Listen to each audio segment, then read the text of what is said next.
نحمدہ ونصلی ونسلم علی رسولہ الکریم اما بعد۔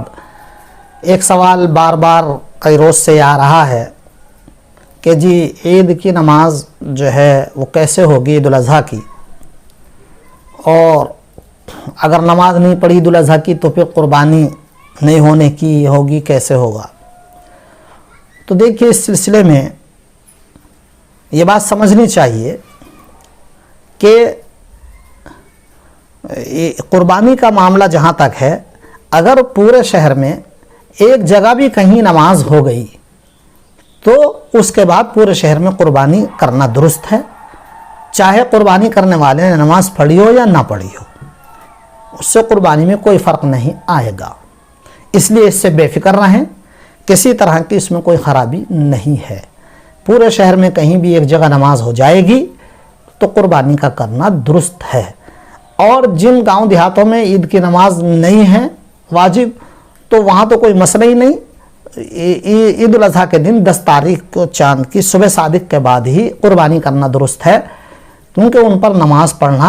واجب نہیں ہے، وہاں عید کی نماز نہیں ہے، اسی لیے وہ عید الاضحیٰ کے دن صبح صادق کے بعد ختم سحری کے بعد بھی جو ہے صبح صادق کے بعد وہ اپنی قربانی کر سکتے ہیں۔ شہر والے البتہ انتظار کریں گے، اور کہیں بھی ایک جگہ نماز ہو جائے، سورج نکلنے کے فوراً بعد جب اشراق کا وقت شروع ہوتا ہے تو عید کی نماز کا وقت بھی شروع ہو جاتا ہے، تو کسی بھی وقت جو ہے وہ تھوڑا بلند ہونے کے بعد پڑھی جاتی ہے، وہ الگ بات ہے، لیکن فوراً شروع ہو جاتا ہے، اور جہاں کہیں بھی ایک جگہ نماز ہو گئی سب کے قربانی کرنا جائز، چاہے نماز پڑھی ہو یا نہ پڑھی ہو۔ البتہ جن جگہوں پر جو ہے نماز واجب نہیں، وہاں پر صبح صادق کے بعد بھی ہو سکتی، جیسا کہ میں نے عرض کیا۔ ایک بات، دوسری بات یہ سمجھنے کی ہے کہ عید الاضحیٰ کی نماز جو ہے وہ کیسے پڑھی جائے جو کہا گیا اس لاک ڈاؤن میں، تو ہم نے اس کی وضاحت عید الفطر کے موقع پر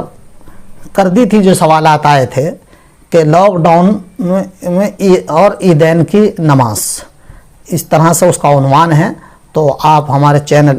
مفتی ساجد یوسف آفیشیل پر جا کر یوٹیوب پہ سرچ کر کے اس کو آپ سن سکتے ہیں، اور بھی ہمارے علماء کے وضاحتیں پڑھی ہوئی ہیں، آپ معتبر علماء میں سے کسی بھی معتبر عالم کی سن سکتے ہیں۔ تو جو مسئلہ عید الفطر کا ہے وہی عید الاضحیٰ کا بھی ہے،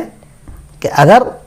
جو ہے وہاں پر جو ہے لوگوں کے جو شرائط کے ساتھ اگر نماز ادا کر سکتے ہیں تو کریں، اور اگر کسی وجہ سے مجبوری سے کوئی نماز نہیں پڑھ پایا تو بہتر ہے کہ اپنے گھر وہ چاشت کی نماز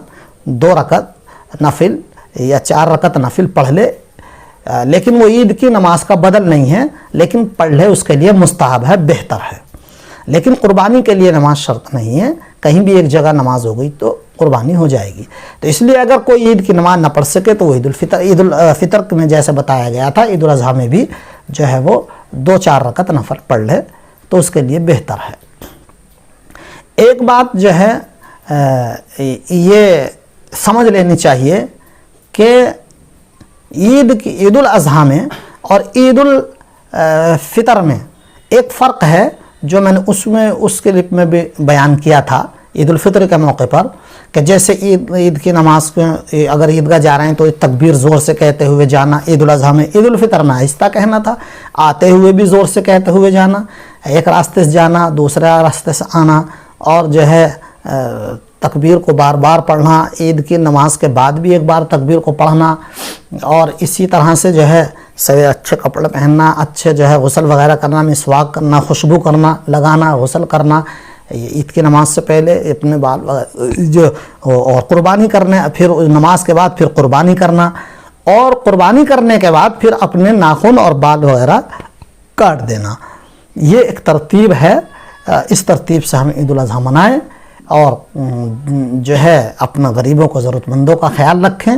کہ ان کے یہاں بھی گوشت پہنچے، ایسا نہ ہو کہ ہم سارا اپنے فریج میں بھر کے رکھ لیں اور غریبوں تک نہ پہنچائیں، اور مہینوں کھاتے رہتے ہیں بعض لوگ، تو ناجائز اگرچہ نہ ہو مگر بہتر ہے کہ ہم زیادہ سے زیادہ اس کو غریبوں کا خیال رکھیں، یہ بہتر ہے۔